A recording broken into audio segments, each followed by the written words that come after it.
Would you like me to set up my screen now or after you introduce? Yeah, you can go ahead and get it set up. It's fine. We're just waiting for everybody to trickle in. It'll buy me some buffer time to figure out the dual screen.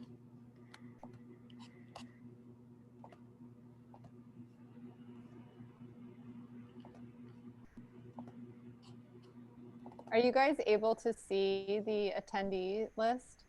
If you're on the panel. I know Kyle can because he's the co-host. Yeah, I can see the list. Good morning, everybody. We're gonna get started in a couple minutes. We're just waiting for all the participants to trickle into the webinar.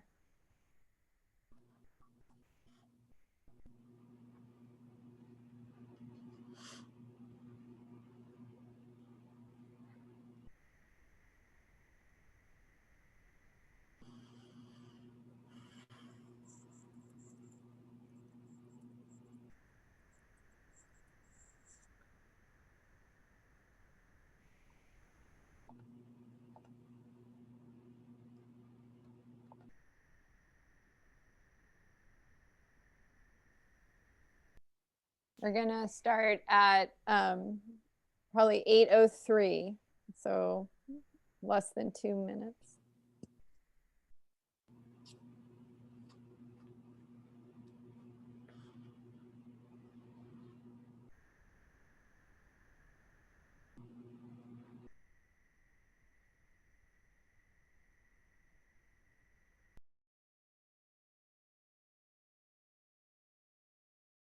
I see that we have an attendee with their hand up.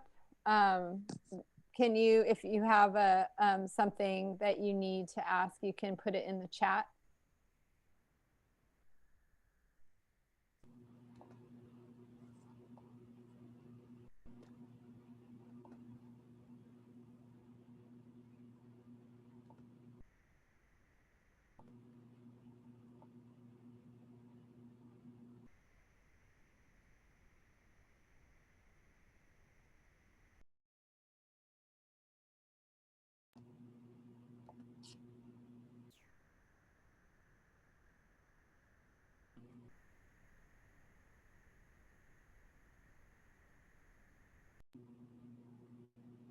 Okay, good morning. It's 8:03, so we're going to get started. Thank you for joining the NSF Research Coordination Network webinars for, quote, junior scientists.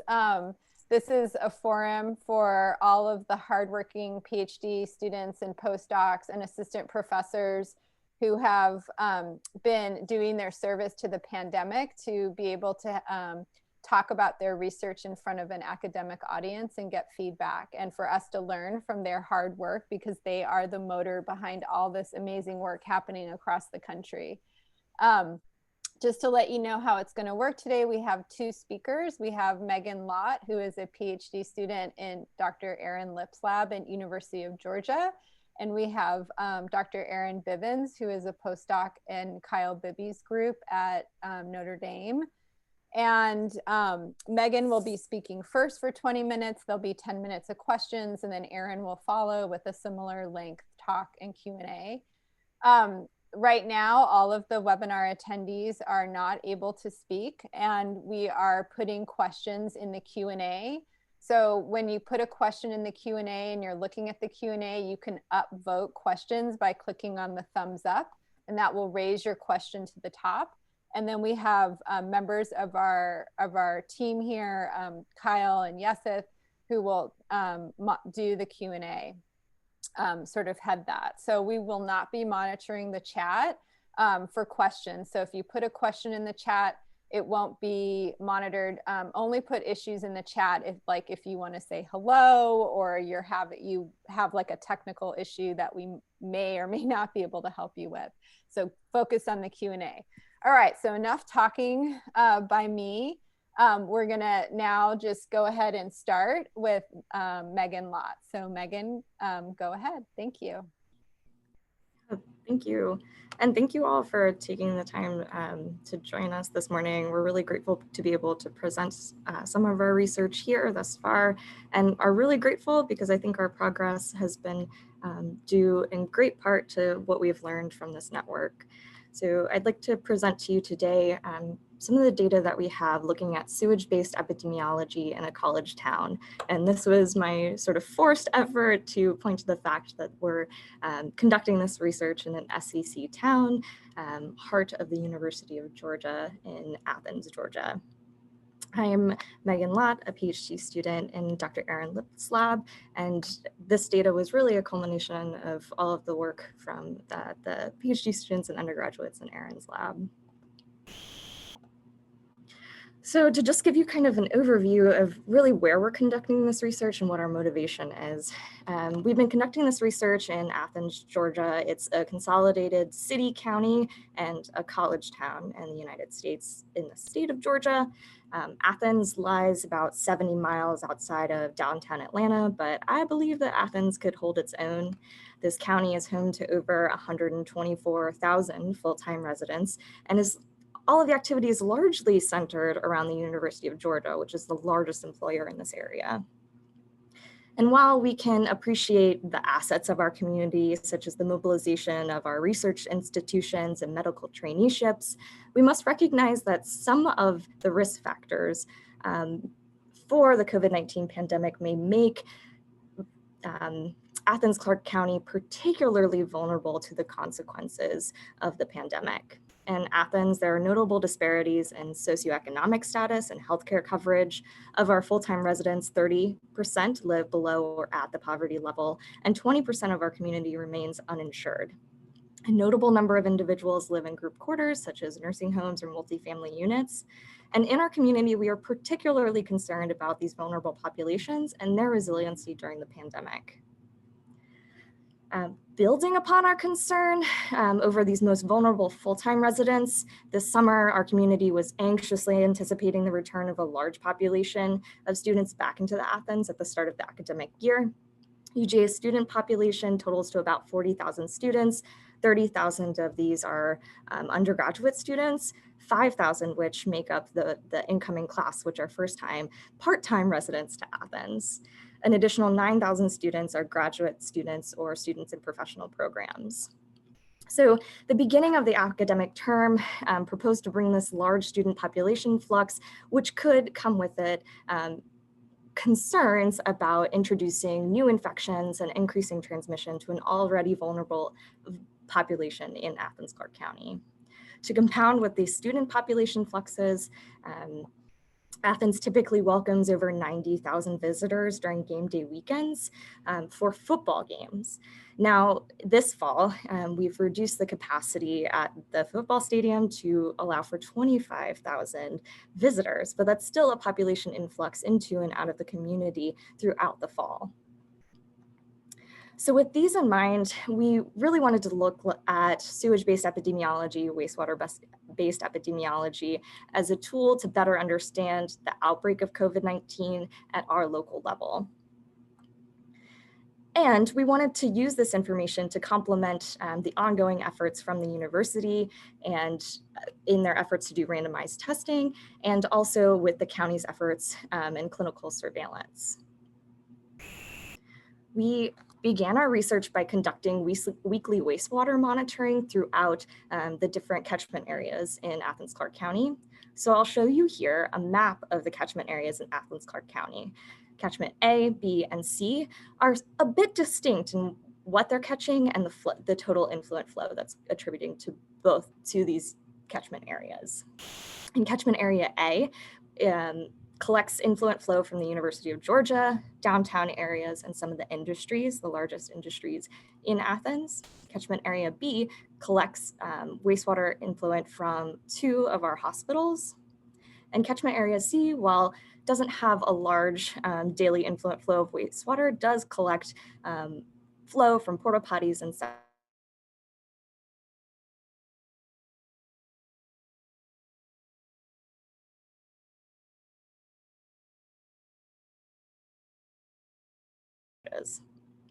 So we spent a good deal of that we're working with our specific wastewater matrix. So we have decided, after trying a couple of different methods, that we really wanted to stick with direct extraction from our wastewater samples without any prior concentration or alterations. We collect our wastewater samples weekly from the 3 water reclamation facilities that serve each of those 3 catchment areas. These are 24-hour composite samples. We extract RNA directly using the QIAGEN RNA mini kit, and we perform a 2-step reverse transcription and qPCR to quantify the N1 and N2 SARS-CoV-2 targets. For that, we use the Invitrogen reverse transcription chemistry and TACMAN chemistry for the qPCR. I'll give you an overview here of some of the controls and standards that we use. Briefly, we use bovine coronavirus, which is carried in CalfGuard as our process control. These are spiked into a subset of our samples. Downstream, we use an RNA ultramer for bovine coronavirus, specifically for the M gene, so that we can look at issues of inhibition in our RT and qPCR steps. We also downstream use a synthetic SARS-CoV-2 RNA as a positive control. For our qPCR, we use 2 sets of standards, one for our bovine coronavirus controls and then one for our SARS-CoV-2. We're using the IDT plasmid, which we linearized with an enzyme digestion. We generated this methods cheat sheet in case you're interested in the future about our methods. We have posted all of our methods online in a Google Doc right now, and they can be accessed at our website, covid19.uga.edu. I'm going to show you here some of the temporal results. I mentioned our website. We've been posting these results weekly on the covid19.uga.edu website, and some of the figures there are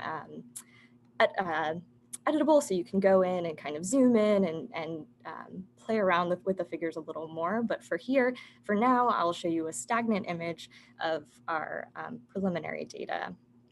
So first, we're going to talk about the overall temporal trends between the concentration of virus in wastewater and cases in Athens-Clarke County. The figure at the bottom shows the trends in the newly reported cases and the moving 7-day average of newly reported cases in Athens-Clarke County. And the figure at the top shows an estimate of the total viral load of SARS-CoV-2 in our wastewater across the 3 catchment areas.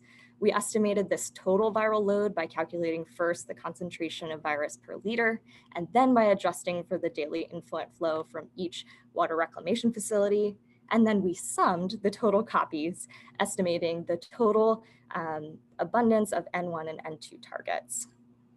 I'll point out some of the key dates that we think about when we're talking about transmission in our community. For example, while we saw Georgia began reopening in April, we saw more broad reopening beginning in late June, including the opening of bars. We see after the opening of bars in June 24th, we see an increase in the total number of SARS-CoV-2 in our wastewater. But then after the implementation of a countywide mask mandate on July 9th, we see a decline in the total number of SARS-CoV-2 in our wastewater. As we anticipated, we see an increase of the total number of SARS-CoV-2 virus after classes began at the University of Georgia. This increase began about maybe 10 to 14 days before classes even began, suggesting that there was an increase in viral concentration from the students moving in at the beginning of August to meet their August leases. And we had our first home game October 3rd. And after this, we've really seen a consistency in the total number of copies of SARS-CoV-2 and also in our 7-day moving average of new cases. So this is going to be an interesting period of time where we want to take a look at our trends, both of our wastewater and of our clinical surveillance data, to really capture what may be going on in our community, whether or not this is a stagnation or perhaps if we'll see an increase in cases in the future. So now we're going to dig a little bit deeper and talk more about the spatial temporal trends. I'm going to show you a map now, and we're going to look at the changes of concentration of SARS-CoV-2 based on the 3 catchment areas that you saw earlier. So this is about a 30-second video that will bring you through the data that we have so far over a period of 18 weeks. And what I want you all to look at is to keep an eye on this Northeast catchment area. So sit back and enjoy. I'll pull out the key points after this video.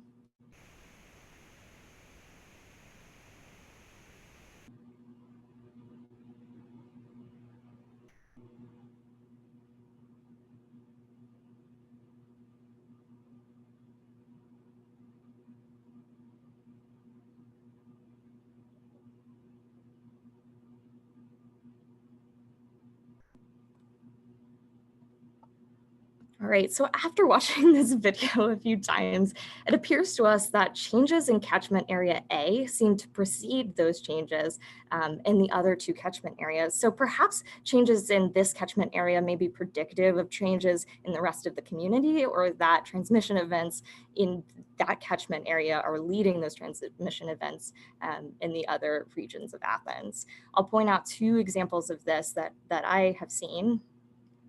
Here at August 4th, our samples were at or below the limit of detection for our assay. Then catchment area increases, followed by the other 2 catchment areas. Again, in October, we see an increase in catchment area A, followed then by B and C.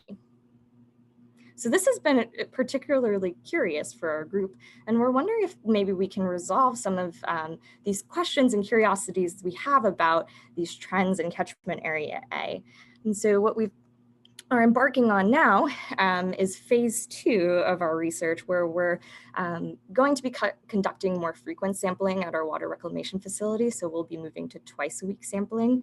And we're also going to be moving upstream into the catchment area to see if we can perhaps localize the contribution of these viruses to our waste streams on a more granular scale. I'll show you a little bit of what we've done to select these sites and some of our preliminary data from this past week. Again, we're looking upstream into catchment A, upstream of the water reclamation facility. This is a sketch here of the service lines that we have selected for our upstream sampling locations. You can see water reclamation facility A and the lines that contribute to water reclamation facility A. We've selected 3 sampling locations at 3 manholes that are in line with one another to water reclamation facility A. So here you can see our sewer line manhole sampling location A. It serves those 2 lines, but those 2 lines serve separate group housing areas. Then we move to our second manhole, manhole B, and you can see that we're increasing the number of parcels, the number of service lines as we move closer to the water reclamation facility. And then our third manhole catchment, sewer line C. So we're with these manholes, we were unable to implement automated standalone samplers. So we're working on methods to come up with passive sampling that we can also collect a composite sample at these 3 different manholes. So what we've been working with so far is implementation of tampon swabs. So we've set up a rig at each of our manholes. You can see this here. Our PhD student Billy set up these rigs that can stand alone, and we can deploy our tampons and retrieve them. We've been doing this for periods of 24 and 48 hours. And then we've been suspending these tampon swabs in 20 mils of phosphate buffer and then massaging the swabs to elute the virus. I'll show you briefly the results that we have. This is really a new new phase of our research. So this is just preliminary data from the tampon swabs that we collected last week. So after deploying and retrieving the swabs, we eluted virus from each tampon. And I'm showing you here the estimated log total viral copies eluted per tampon is our unit here. These are for sampling periods of 24 and 48 hours, and then for the 2 targets, N1 and N2. We're showing you data here for each of those 3 manholes that we sampled from, A, B, and C, which are in line in that increasing number of parcels served from A to B to C. From A to B, we see about a 15% increase in the total copies eluted from tampons, and from A to C, about a 50% increase. So we are seeing an increase in the number of viruses eluted based off of the number of parcels served. So we're really trying to work on the interpretation of this data moving forward. I've shown you much of our preliminary data that we have thus far, and we're really welcome to any suggestions that you all have for moving forward, but I'll give you some of our key points. We see that temporal trends in the wastewater concentration of SARS-CoV-2 reflect those trends in reported cases of COVID-19, at least in Athens-Clarke County. We see that increases in wastewater concentration precede those increases in case numbers, and this has been approximately about 7 days. And that we also see differences in spatial temporal trends between the catchment areas, which may provide evidence for localized hot zones. So moving forward, we really want to look for more methods for the normalization of our SARS-CoV-2 concentrations, and these could be molecular methods or perhaps chemical assays to normalize for the contribution in our wastewater samples. We also want to work on the interpretation and actionability of our upstream sewer line sampling for localization of hot zones. We're currently working really closely with the county and the health district to come up with these sampling locations and interpretation of this data so that it's really actionable. So we're working on that partnership. And in the future, we'd really like to work on sequencing efforts for phylogenetics and the phylogeography, especially in Athens, and with this curiosity of the population influx of the students into and out of their local area. So with that, I will take a moment to just give a big thanks to our research team, all of the students and Aaron's lab, and Aaron for being a great mentor and championing this research. And then also to our partners, CEID at the University of Georgia and Athens-Clarke County. I'll open up the floor for questions, and I think Dr. Bibby will help navigate that. Please feel free, thank you. Please feel free to check out our data at COVID-19, more about our website at liplab.org, and then you can email me or Aaron anytime, and we also are available on the Slack. Great. Great job, Megan. So just as a reminder, because we've gotten some questions in and some of you might not, there's some more people trickling in late or might have forgotten. If you have questions you'd like to ask, please add them in this Q&A. It's sort of in the lower right-hand section of the Zoom box. And if you see a question you like, please upvote it because that's how we're going to sort of go through the order of questions. I'm going to start. There were several questions about sort of the nature of your system, right? And one of them was answered in the chat. I saw that these systems were, that there's 3 separate wastewater treatment plants. But other questions about this, are these systems combined or separate sewers? If they're combined, did you have the chance to look at differences in flow or influence of stormwater? So they are combined, and we are concerned about the influences of stormwater in the INI. We're working with the county to get an estimate of the flow attributable to rain events. And so far, I think more recently, we've been seeing more rain events that may coincide with our sampling period. So it's a great question and something that we need to put effort in on our end to resolve. Great. And I do think your presentation or the sound just locked up just briefly when you were finishing up the description of catchment area C. So I'll ask this here since you're already on the slide, but there's a question just if you could re-describe catchment area C. Sure, I apologize for that. I got an internet unstable right before I presented. So catchment area C is this southeast area of Athens, and so it has a lower population in this area and a lower amount of total influent flow, but it is the plant that receives discharges from septic tanks, and also from porta potties. So those porta potties could be deployed during game day weekends or at other events in and around Athens. Does that answer the question? Yeah, yeah, great. And one last question, and I know I'm going a little bit out of order, but I'm trying to keep it together. There was a lot of excitement about this video. People thought that was very cool, and I did too. And they were wondering if that's available online. Is that on the covid19.uga.edu website? Yes, this map is new as of maybe this week. So we've really been wanting to look at this. I think I'm excited to look at those differences. So this map I generated in Tableau, and I can make the MP4 available. If you want to email me, we can go through it. And then also we're working on getting it into R. We've been trying to use GG Animate to do that as well. And all of our code is available on GitHub as well, if you look at the LipLab website on GitHub. And so as soon as we can get that animation into R, it could be reproducible for your group as well. But we actually accessed this from the Hampton Roads Sanitation District from Kyle. He posted in the Slack group maybe a few months ago. And so we were really referencing the animation that he generated. Yeah, I think that there's a Kyle at Hampton Roads Sanitation District too, just to be clear. So I'm not taking that credit, but okay, no, great.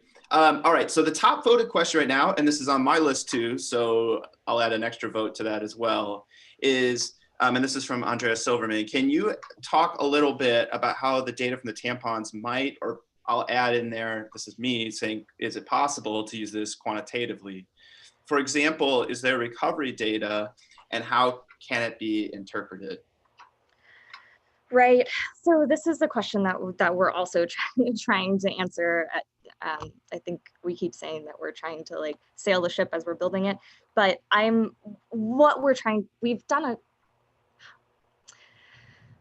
we've started to look at our recovery by just using process controls for bovine coronavirus we've saturated our tampon swabs in a solution with bovine coronavirus over a period of 6, 24, and 48 hours. And so we're trying to estimate the amount of recovery from that. So far that data is really preliminary, but what we do see is that we have some concentration of those samples with the swabs. And perhaps we are a little bit worried about oversaturation of the swabs. So the recovery from the 6, 24, and 48 hours were all pretty similar. So those are still questions that we haven't. If you have any recommendations on ways to normalize, we'd really like to understand those. One of our questions is about the flow passing by these swabs too. We're having a difficult time estimating the amount of flow. And so I think that's another point where we would like to use other chemical or molecular analyses to normalize perhaps for contribution to that specific waste stream or person contribution to that specific waste stream. And so those are some of the maybe problems that we're teasing around with, but right now what we're really interested in is that comparison between the 3 sites, and we chose them specifically so that they could be in line, so that we could perhaps deduce where the hotspots are in that catchment area. Great. Yeah, I think that there's a lot of, we're all kind of thinking about this stuff. So I think that these are some great points.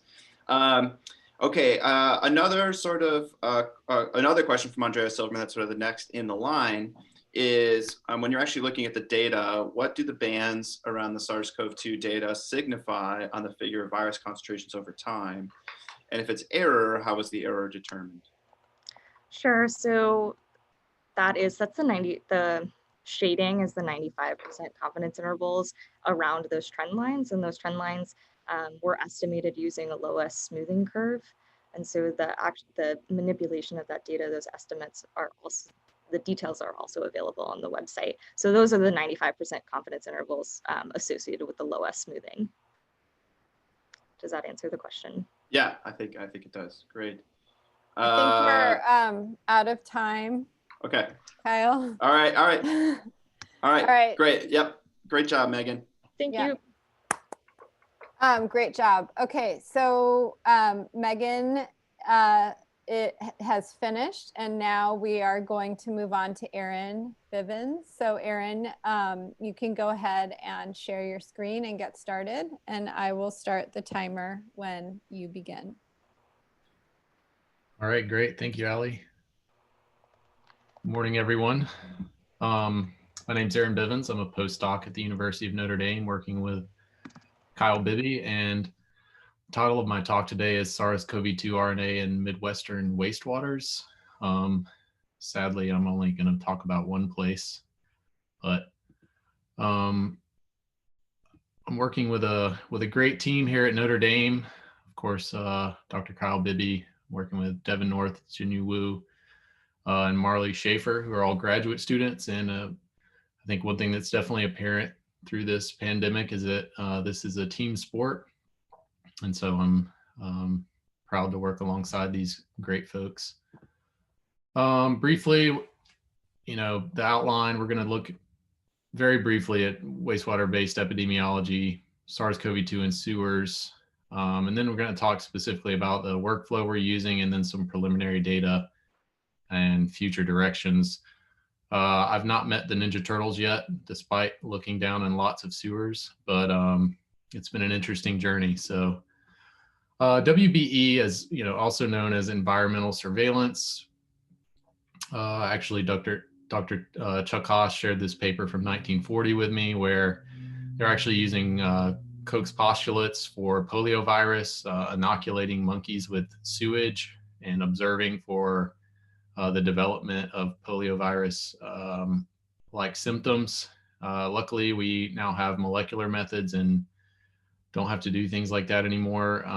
But the idea is that, of course, we're looking in wastewater because it originates in the community and comes to our treatment facilities. So it represents a pooled community level sample. And so we look in this for various biological signals as a way of monitoring public health in the community and then hopefully informing a response.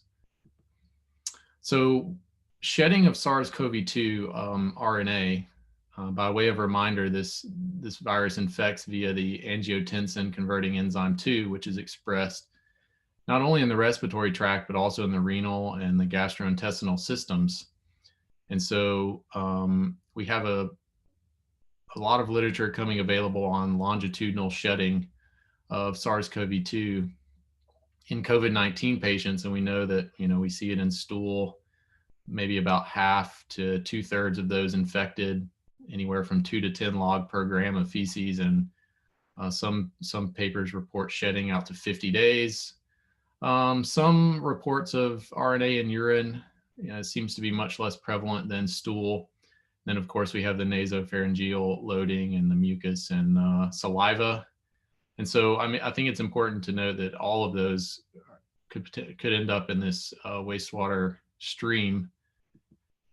And so when we think about our sewer systems, right, we have our private residents along the top, and the idea that some folks are going to be infected with this virus and shedding it into their sinks and toilets, etc. And then this is collected via these open channel flow sewer systems. And of course, we can't forget the industry, as shown there on the left, the industries that discharge into these systems. And these systems are quite complicated hydraulically. They're open channel flow, but we also have lift stations to pump sewage uphill. And so hydraulically, they're complex, biologically, they're complex. And depending upon where we sample in these systems, we're likely to observe different data. And so when we think about it, we've got the biological system, touched a bit on the emission rate from the infected, but we also have decay from inactivation, predation. We have partitioning into the solids or biofilms. And these systems are often stochastic in nature. And then we have the hydraulic system, which is the system that we have hopefully designed to handle these wastewater flows. And they're characterized by some sort of volume or input. Wastewater, often stormwater. We have the slope of these pipe runs. We have the length of our collection system. And of course, the pipe materials. And we have equations for a lot of this. But essentially, and one thing that's not even shown on this slide is also the physicochemical system, which is often also complicated. Based on the industrial effluents that are received by this collection network. And so the end result here, when all these things come together, is we end up with a signal that's characterized by variation, noise, and uncertainty. And so this all brings a quote to mind of Harlow Shapley: "No one trusts the model except the person who wrote it. Everyone trusts an observation except the person who made it." And so I've found myself, and I'm sure most of us can relate to being making observations and also trying to model based on those observations. So it's been quite an interesting experience. And so what can WBE contribute? What do we think it can do? I borrowed this from the report from the Water Research Foundation, and the trend occurrence, right? This is the onset of an epidemic. We feel fairly confident that we can detect that via wastewater.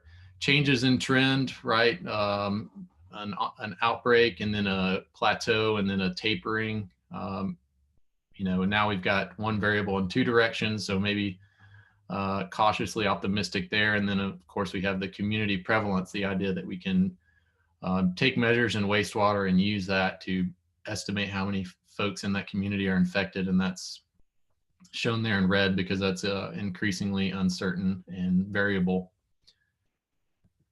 So that's kind of the framing what we're trying to accomplish here. Next is the method we're actually using to do this. And of course your results are dependent upon these methods. And so the method that we've been using here at Notre Dame is adsorption direct extraction protocol, which we've posted on protocols.io. And then we're using RT-ddPCR. And so I think it's important to note here that this is a method that we have a fair amount of experience with in our group. And so we kind of adopted it and adapted it for SARS-CoV-2. There is some history of using this method to concentrate viruses from the environment by adsorption and a charge interaction. We use pH adjustment or MgCl2 amendment to enhance the recovery. There's some pretty good reviews on this. A lot of those reviews are centered around enteric viruses or non-enveloped viruses. There's one study from Haramoto et al. Using this method for a koi herpes virus, which is an enveloped virus. So our approach here, we begin with our wastewater on the left. We have these filter columns. In this photograph, this was early on, so we were filtering 250 mils of sewage, trying to take our limit of detection as low as we could. We've now backed off and regularly run 100 ml. Then the far right photo shows after filtration, we have our 47 millimeter diameter filter, membrane filter with the schmutz deck on it, the biological layer of all the solids that we've captured. And we roll that filter up and put it into a bead tube. And we actually homogenize that filter using a bead tube and an MP Bio tissue homogenizer. And I show the tubes here on the left. This is after the bead beating. You can see that the filter is broken apart, and then we spin that down and extract the supernatant, or pull out the supernatant for our extraction, which is with a QIAGEN kit. Droplet digital PCR. So basically we use a traditional nucleic acid amplification with these TACMAN probe-based assays, and then the droplets are read individually, and we can estimate a quantity by a most probable number, assuming a Poisson distribution. And we classify droplets as either positive or negative using a fluorescence threshold, as shown in the bottom left-hand picture. So that's the method we're using. We're using a one-step kit. The ddPCR assays, we've worked with the N1 and N2. We haven't run any N3 based on preliminary reports that it's not specific for SARS-CoV-2. We are running pepper mild model virus as a viral fecal indicator. It's an RNA virus, which is useful because it also goes through the reverse transcription process, the same as SARS-CoV-2. We are using bovine respiratory syncytial virus as our process control. We've run some into samples and found reasonable agreement. At this point, routinely, we're running N1 replicates, 3 N1 replicates per sample with about 4 microliters of template. So some of the preliminary observations we've made, RNA decay, we found that at 4C and at room temperature, this SARS-CoV-2 RNA seems to be reasonably stable in our samples. Same for pepper mild model virus and our process control. I would note that these are influent samples that were collected from a treatment plant. And so these SARS-CoV-2 RNA counts are indigenous. They're not a spike that we added. But I would also note that there's probably reason to believe that not all wastewater samples are created equal. So the influent, taking influent from a treatment plant and studying the persistence is probably different than taking a grab sample from up in the collection system, which might be more biologically active at that point in the system. Freeze thaw. So we observed significant decay in the SARS-CoV-2 signal with the number of freeze thaw cycles as shown in the left-hand panel. We saw a similar trend in the pepper mild model virus, and then with our spike control, we saw a strange increase after 2 freeze thaw cycles. I'm not quite sure what's happening there, to be honest, but based on this information, we are keeping our samples at 4C and trying to process them within a day or two. We're no longer freezing our samples. Pasteurization, we did a small study looking at pasteurization. There have been conflicting reports about increases or decreases in CT value. We did not see a change in SARS-CoV-2 before and after. Again, these are live wastewater samples. This is not a spike in experiment. One of the preliminary experiments we did was 2-hour grab sampling compared to composite sampling. We performed these experiments in 2 communities. You can see on the community on the left here, we consistently detected SARS-CoV-2 RNA in every replicate. We run 3 replicates per sample, and so we detected in each replicate and across the entire sampling interval. And those gray bars on the left are the composite sample results. So fairly reasonable agreement. I need to add the one from the June 19th. But I'd point out that the rolling 7-day average for new cases in that community was 50 to 74 cases per day. Whereas in the panel on the right, we see that here the rolling 7-day average is 4 to 15 cases. And we can see that in our sampling experiment, we intermittently detect SARS-CoV-2 RNA. And in fact, at only one time point did we detect SARS-CoV-2 RNA in all the replicates, and that was at 7 p.m. And then we can see through the middle of the night, it's mostly non-detects. So in terms of sensitivity, this seems to have important implications for grab sampling in terms of achieving a maximum sensitivity. Longitudinal sampling. So we're doing longitudinal sampling in 17 different communities in Indiana. I've picked one of those out. The design flow at this particular plan is 20 MGD, but they average about 15. One of the things that's really difficult here in Indiana is that it's quite rural. And so we have a number of people that are on septic systems.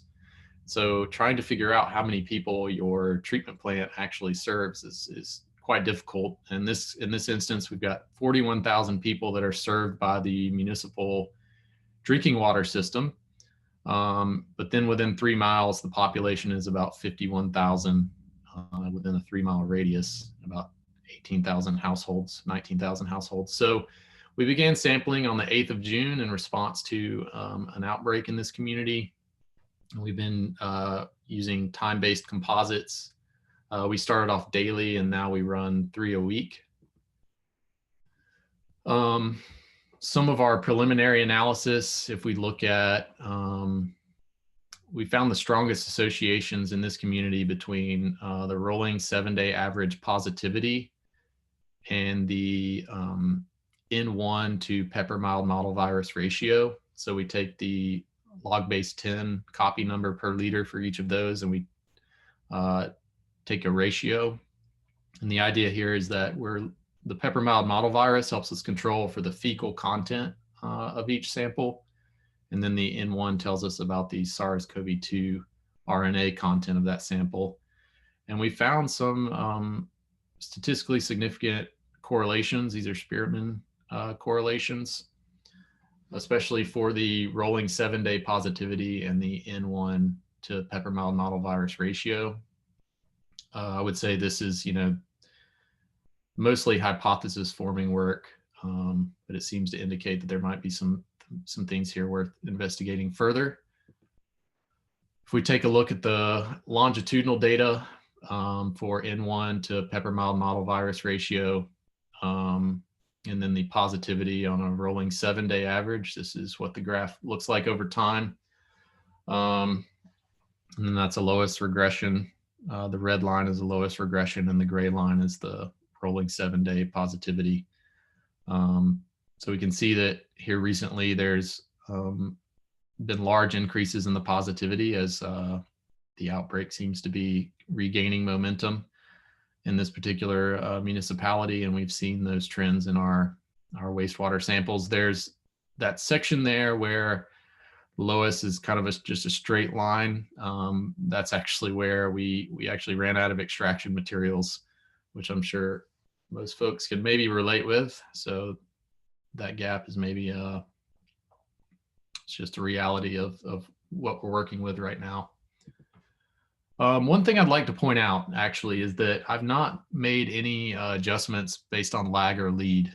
These are synchronized, looking at correlations based on synchronized data. The reason I haven't done that comes from some of the studies of longitudinal shedding. This is from Wolfeld et al., which is probably one of the better studies that we have. And the big thing here in my mind that I'm kind of hung up on is that if you look at the x-axis on these graphs, it's days after onset of symptoms.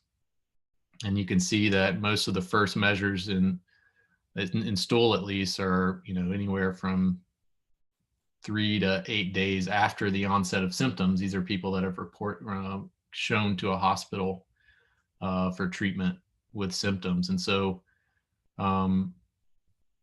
this data set, which is biased because it is hospitalized patients, shows that most of this, at least from the time of making the measurements, it's after symptom onset.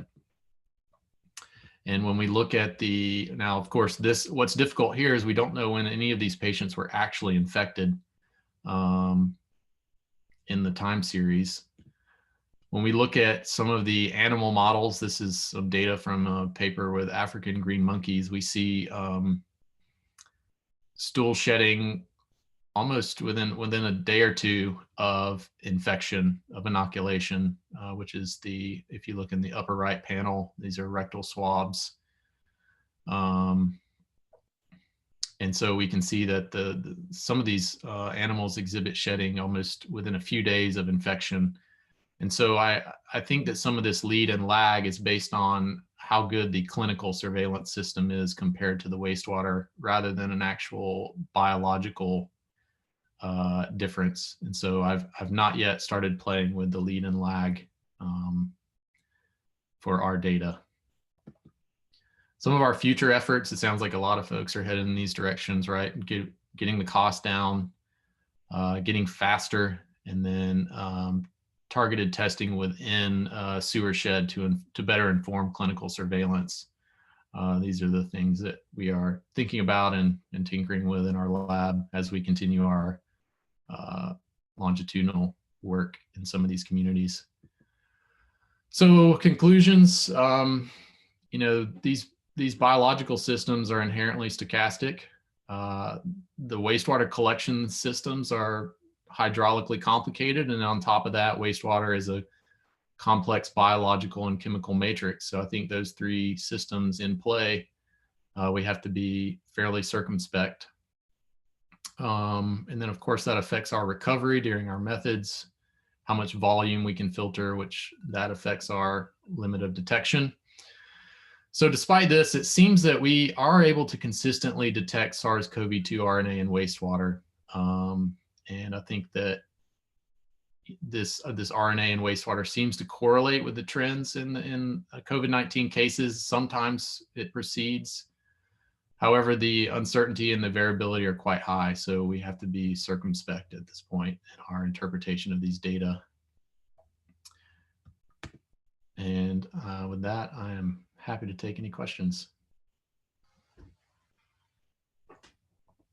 All right, looks like we have a few questions. Just as a reminder, please upvote questions that you would like answered. So one question is your thoughts on time-based composites versus flow-based composites. I think this is probably specifically in response to your 2-hour composite data and that sensitivity that you saw. Yeah, I am not aware. I know that HRSD, Raul Gonzalez, and his team have used flow-weighted composites. The municipalities we're working with actually getting flow metering for their influent is it seems quite difficult, especially flow data that we can wire into the composite sampler. I think it would definitely be advantageous to have flow weighted because especially as you move further up into the sewer shed, at night, these flows at night, you're taking the same volume of sewage, but the domestic input might be lower. And of course, that's going to depend on the collection system and the residence time. But I definitely think that flow weighted would be preferable, but I don't have a data set yet to support that theory. Yeah, I was also thinking kind of linking the two talks as far as like if you have a passive sampler and you know you're going to saturate it, maybe you kind of narrow when you're actually collecting these samples, right? Yeah, exactly. And I think that raises a great point, right? Which is that as we move up in these sewer systems, maybe we get more specific in terms of the geographic signal, in terms of pointing at a place and saying, okay, we should do some clinical surveillance here, but there's also increased variability in terms of the dispersion of these virus particles as they move and things like that. So we're going to have to be much more precise with when and how much. Yeah. All right. Next is, I was curious about this too. How much volume of supernatant do you typically recover after bead beating? Yeah, we add 800 microliters of our lysis buffer, the PM1 buffer, and 8 microliters of beta mercapta ethanol. We found adding more than that, it fills the headspace of our particular tube, and so it doesn't seem to do as good a job breaking up the filter. Off that, I try to recover 500. Oftentimes there are voids in the pipette tip. So, I would say anywhere from 300 to 500 microliters, depending on the sample. Yeah. Okay.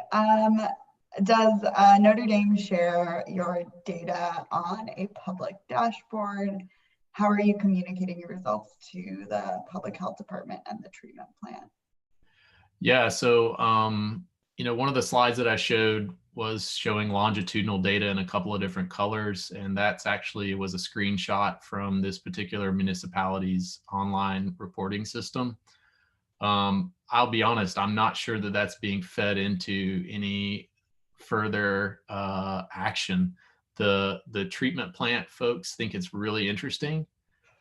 I'm not sure how much clout they have in terms of their ability to influence what's happening for public health. And our dashboard at Notre Dame is strictly the clinical data. We are sending our sample information to the administration, but they've invested quite heavily in the clinical surveillance. They're doing a lot of clinical testing. And so I think that, you know, if you had a panel of gauges to pay attention to and you're trying to fly this airplane, they are very dialed into that clinical panel. And we provide wastewater, I think, as a way of kind of ground truthing maybe what they're seeing. Okay. What solutions are you considering to reduce the testing costs? Yeah, I think, you know, a lot of the cost for us is around, well, of course, you got the time of collecting the samples. So we're experimenting with some passive sampling. We're also experimenting with some different endpoint assays that would be qualitative rather than quantitative, so that we can get data faster. The trade-off there, I think, is that we have to be more geographically specific about where we sample in order to increase the count of this viral RNA in the wastewater, but also to make the data actionable, qualitative data actionable. So those are some of the things that we're experimenting with. We've also worked with tampons and are continuing our experiments with those. We have a lot of questions still, as I think everyone does. Yeah. I guess I guess I was thinking, going back to my other question, since I was thinking, what methods on the sampling side are you guys thinking about to improve sensitivity as you go to these like more geographically resolved areas? What are some ideas you guys are thinking about there? Yeah, some of the things we've tried with these tampons is we've tried just wringing them out and then concentrating that whatever was absorbed. And then we're also interested in direct extraction. You know, basically, if we can get around having to concentrate, that's very helpful in terms of time and money. But to do that, at least in our experience here in the Midwest has been, if to do that, we have to get much closer to where this is actually being emitted into the sewer shed. And so it kind of becomes a trade-off game between becoming, you know, closer to where you expect sources to be, but also still you're probably going to get you know, more negatives that way. But you know, I don't have any firm data on that, but we are trying to, at least here at Notre Dame, we're trying to sample higher in the sewer shed so that we can start to kind of take a look at some of that information. But you know, direct extraction, in my opinion, if you can get it, if you have those kind of levels in your community, you know, microbiologically, that helps a lot. Although it's terrible for public health, you know, that's advantageous. So trying to move up so that we don't have to concentrate, I guess, is what I'm trying to say. Yeah. Okay. I think another good point that that I've seen raised a lot on Twitter, right, is I'm putting 4 microliters into a ddPCR well, which based on our workflow is about 5 mil of sewage. And, you know, every person generates maybe 150 to 300 gallons per day of sewage. And so, you know, 5 mil is better than no mil, but it's still a very small in terms of proportion of the flow generated by a community. So that's something to just kind of bear in mind, I guess. And then we take that data, of course, and multiply it by orders of magnitude to end up at a viral load per day. So yeah, that's a good point. Those equivalent volumes, right? Yeah, exactly. Exactly. Okay, well, I don't see any other questions. Yeah, we're actually out of time. So thank you so much, Erin and Megan. Great talks. And I really just want to thank you for your service to the pandemic and your hard work during the last, gosh, we're like 6 to 9 months on this project. And I know, you know, we all know how hard you guys have been working. So thank you for that. And For all of our participants, thank you for joining. And just a reminder that the next webinar is November 18th. And I pasted the info in the chat, but I will also saturate your inboxes and the Slack channel. So have a good day. And here's hoping we get the election results we all want. Goodbye. Thank you.